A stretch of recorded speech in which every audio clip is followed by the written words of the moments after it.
Welcome back. हम लोग को स्ट्रक्चर ऑफ IF7 बनाना है। सो देखो IF7 में सेंट्रल एटम आयोडीन होगा। This is central atom iodine. Iodine आपका हैलोजन है, तो हैलोजन में कितने होते हैं वैलेंस शेल के इलेक्ट्रॉन?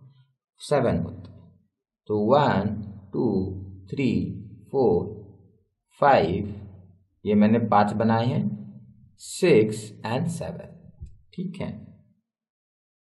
अब फ्लोरीन कितने होंगे? 7 होंगे।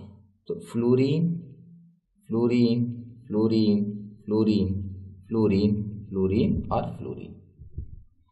अब हर फ्लोरीन कितने बॉन्ड बनाता है? सिंगल बॉन्ड बनाता है। तो हम लोग सबको कनेक्ट कर देंगे। ठीक है, ये अपना बन गया।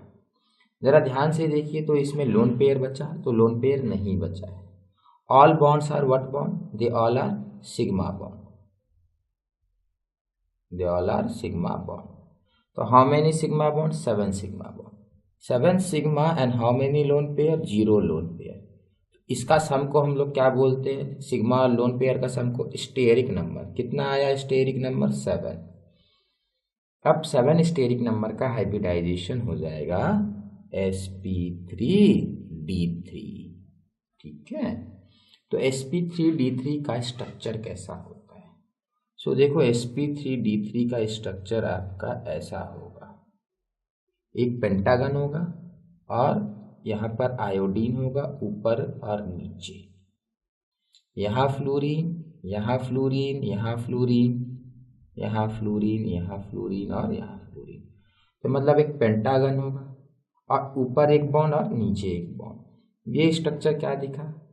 Pentagonal bipyramidal. इस स्ट्रक्चर का नाम बोला जाता है पेंटागोनल बाई पिरामिडल।